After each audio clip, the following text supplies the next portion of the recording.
Good day and welcome back to the shop. Work continues on the little 67 C10. We've got the chassis back in here. I'm putting that back together, suspension and all that stuff, before we can put the cab and body parts back on it. Things are going along pretty good. Just wanted to take some time out to show you some of the nice goodies that are going to be going into this build. And I think you'll agree that this was the way to go. And so here we go. So in case you weren't sure what I was putting in this for a power plant, this is a LS style small block Chevy. It came out in 1997 in the Corvette. It was a replacement for the aging small block. I actually have a small block over here. This is a vintage late 80s, fuel injected. So anyways, going with this, it's a 6 liter. Going with this will certainly give this truck some zip. The LS is actually a pretty good engine for responds well to modifications, horsepower without too much trouble.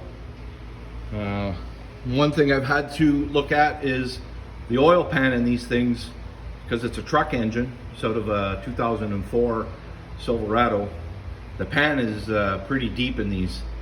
One of my concerns there would be the bottom of the pan sticks down below the cross member that sits in front of it in the engine bay, and you run the risk of hitting the pan. Those are made of cast aluminum. They're quite pricey. So I happened to luck out, found one on Marketplace for half the cost of what they are brand new. So that was a no-brainer. I jumped all over that right off the get-go. So, you know. So another thing I was contemplating was I had run into this intake again on Marketplace. This is for an LS. The top one is for an LS engine. I got a 750 Holley double pumper. I was thinking about going that way on it, but I always wanted fuel injection for it.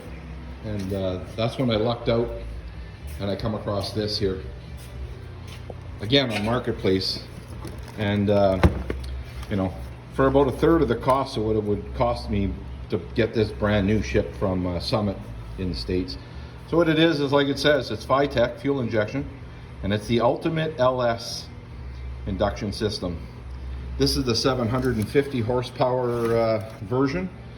The guy I got it from said it didn't put out enough horsepower for his liking. I don't know why. 750 horsepower is quite a bit. I'm going to actually dial this back to around the 500 horse area, and you know, comes with 102 millimeter throttle body. Comes with all the wiring, computer, you know, touch screen, tuning module, color, and it's just a really nice unit. So that 500 horsepower dream is a reality now, quite easily. With the cam I have for this motor, this is actually going to be a very nice setup. So when you're doing that, the other thing you have to worry about is your rear end. Can it take it? So anyways, the next thing I got was one of these. It's a Detroit locker, and that'll sit in that rear end nice. These are pretty bulletproof. I had one in a square body I had, and I also have one in my my 93 OBS. So yeah, so I got some pretty nice goodies for it. The other thing, I picked up a set of headers, again, off of Facebook Marketplace. And these I got for 50 bucks. Unbelievable. These are like $400 to get these. So off I went to Cap, scooped these up real quick. I was surprised they were still there after 5 days of the chap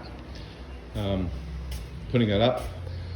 So anyways, we'll move on to the chassis and where I am at that.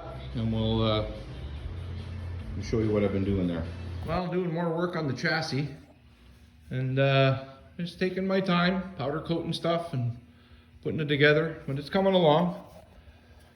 Having a CNC, I'll tell you, it's sure is nice to have, because you know, I can make all kinds of stuff, and you know, you can do it by hand, but it takes twice as long and nowhere near as intricate as you could get with this. So what I've been up to is, this is my software that I come into and draw pieces. So what I've been doing is the rear cross member in the back of the frame, it's just a thin little thing. It's 1/8, and it's just, you know, it serves its purpose. That's it. That's all. It serves its purpose. It's I don't think it's too much on the structural side. It is, but not as heavy duty as the other cross members, because you have the crosser for the bed, you know, the bumper back there. So there's lots of different things that are giving that back end of the frame some structural integrity. So anyways, as you can see on the screen, what I was doing was I was making my own bracket. And so this piece up here, this is going to be the top piece. I'm making an I-beam. So this piece here will be the top. The bottom piece will be exactly the same. Only thing is, it'll be flipped the other way, because that bracket was sort of on about a, I don't know, maybe a 15 or 20 degree angle. This one here is going to be perpendicular. It's going to be square. So anyways, yeah, I just set to drawing out things. And if you look at the detail here, these little rises here correspond with these slots. So when I put it together, these little tabs go in these slots, and it lines everything up all the way across. Then what I do is I weld those spots and clean it up, and you get what you end up with is a nice clean looking piece. I'll usually go in and I'll grind these tabs down a little bit to get a little more penetration, but for the most part, they hold pretty darn good. So I've got it fit in the frame and kind of bolted in there. And this is what it's starting to look like here. So getting ready to weld it. And yeah, it's looking pretty sharp, as I was saying about the tabs. So here's the tabs coming out of the slots. You see I got lots of room in here for penetration all the way along the edge here. And just the heat of the welder will burn that in a little bit, you know. So, and then what I end up with at the end is a nice strong piece that looks pretty nice too, you know. So it's bolted here in the top and it's bolted in the bottom. As you can see right here, that this extension is also extended up here. They're just mirrored kind of thing. It took a little bit of figuring out how to get it to sit properly, and where this the upright in the I-beam, where it was going to sit. So now I'm ready to tack it. So what I'll do is I'll tack it all in quite a few spots along the way, and then I'll pull it out and I'll finish weld it, finish grind it, and then I'll paint it and we'll put it back in here. So yeah, I mean, it's just another little detail that you know, even though you can't see it if you get out and crawl underneath and have a look at it, it's there. So, you know, it's all about the details, the ones you see and even the ones you don't see. There we go. There's a nice coat on her there. Just trim clad. The trick is automotive hardener. If you put that in there, it'll make that paint nice and hard, give a nice hard finish. It'll be a little bit resilient to rock chips and stuff like that, more so than if you just put it on with nothing. So yeah, so now we can start to put this back together. So I'm starting to put things together and doing some fitment. I get the doors on, I get this out, and I'll just keep plugging away at this. But what's really nice, brand new rad support, brand new fenders. Like I said, I got a lot of brand new stuff for this thing. There's definitely not going to be a rust bucket, guaranteed. Another thing that's nice that I bought is a master front end bolt kit right here. You know, you're playing around with the rusty old stuff. I mean, I've got a few in there. I had to kind of look around for it, but you know, you got all the bolts to put that whole front end together.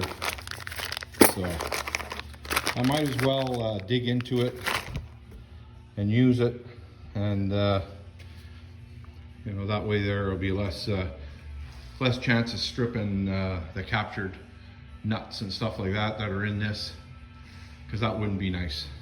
So knowing me, ever the scrounger, I picked up something yesterday.